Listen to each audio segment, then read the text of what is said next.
রোজার মাসে আমার বাসায় মেইন আকর্ষণ হচ্ছে এই জিলাপিটা। যেমন রসালো দেখতে তেমনই সুন্দর, আর খেতেও কিন্তু একদমই মুচমুচে, একদম ভিতর পর্যন্ত রস গিয়েছে, খেয়াল করেছেন নিশ্চয়ই। চলুন ঝটপট রেসিপিটা শেয়ার করছি। ব্লেন্ডার জারে আগে থেকে ভিজিয়ে রাখা 1 কাপ পরিমাণ মাছের ডাল ব্যবহার করেছি, সাথে পোলাওয়ের চাল 1/2 কাপ পরিমাণ, এটাও আগে থেকে ভিজিয়ে রেখেছিলাম। সাথে 1/4 কাপ আমি ময়দা দিয়ে দিলাম, আর পানি ব্যবহার করেছি 1/2 কাপ প্লাস 1/4 কাপ দিয়ে একদম ফাইন একটা পেস্ট বানিয়ে ফেলেছি।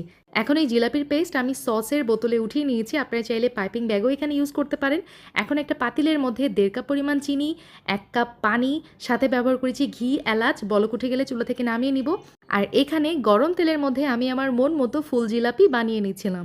এখন উল্টিয়ে পাল্টিয়ে গোল্ডেন ব্রাউন কালার হওয়া পর্যন্ত আমি তেলে ভেজে নিব, আর তেল থেকে উঠিয়ে গরম গরম জিলাপি শিরার মধ্যে দিয়ে দিব।